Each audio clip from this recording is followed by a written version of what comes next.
કેમ છો મિત્રો?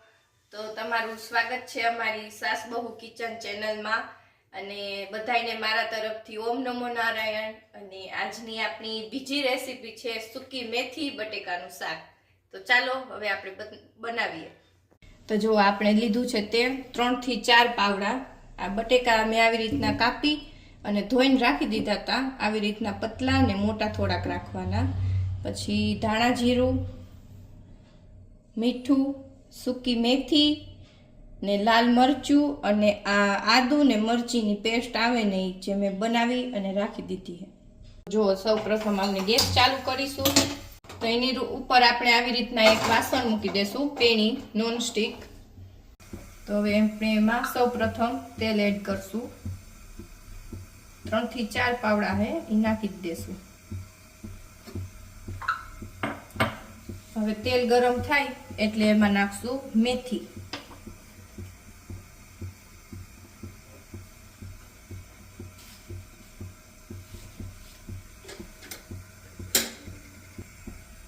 તો જો આપણું તેલ ગરમ થઈ ગયું। હવે એમાં આપણે થોડાક મેથીના દાણા એડ કરશું।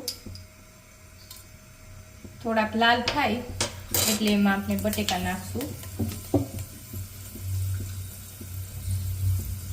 મેથીના દાણાને થોડાક લાલ થવા દેવાના।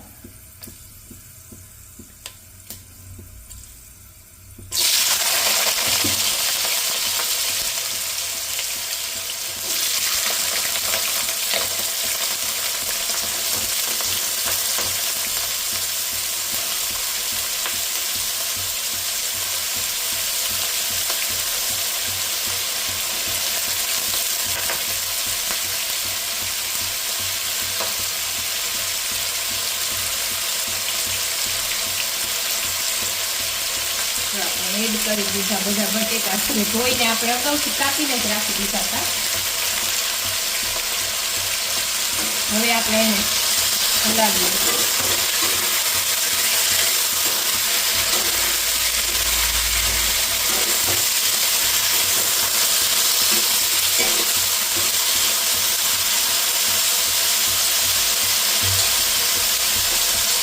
હવે આમાં એડ કરશું। હવે આપણે આમાં મીઠું નાખીશું સ્વાદ અનુસાર।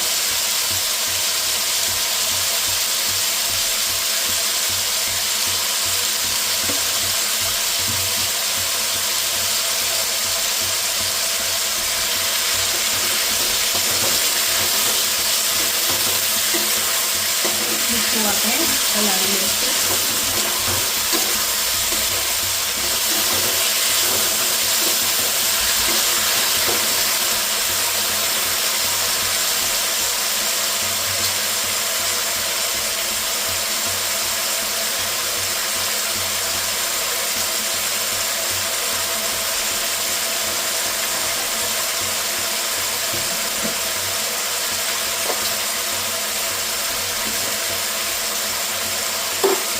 હવે આપણે એમાં થોડી હળદર નાખીશું।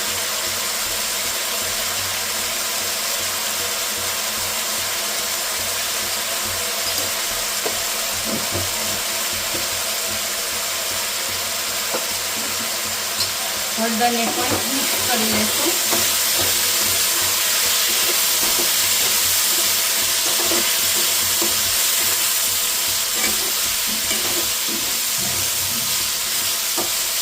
આ રીતે હળદર પણ મિક્સ કરી નાખશું આપણે।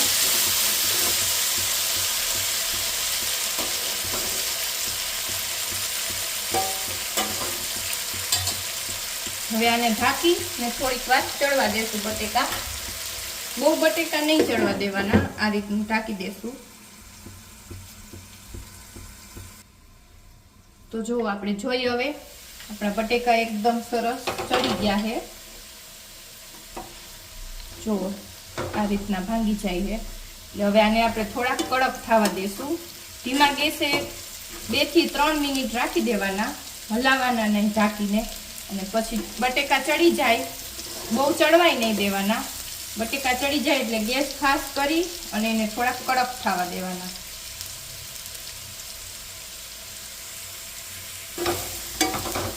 તો જો આપણા બટેકા એકદમ કડક થઈ ગયા છે। આ રીતના કોઈને વધારે કડક ભાવતું હોય તો થોડીક વાર હજી રેવા દેવાના, બાકી આમ આપણા તો થઈ ગયા છે રેડી. જો આટલા કડક થાય એટલે હવે આપણે આમાં એડ કરશું થોડું ધાણા જીરું. આમાં આપણે 1 ચમચી જેટલું ધાણા જીરું એડ કરશું, થોડું 1 ચમચી જેટલું લાલ મરચું,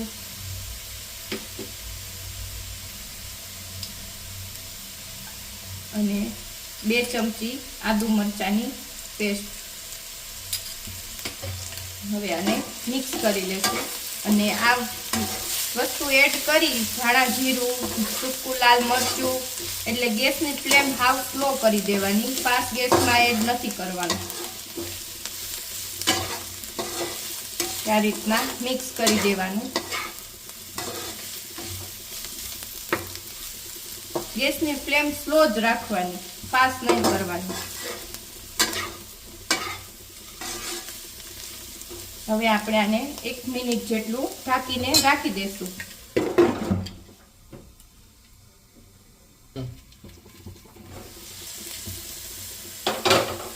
તો જો આપણું શાક થઈ ગયું એકદમ મસ્ત રેડી.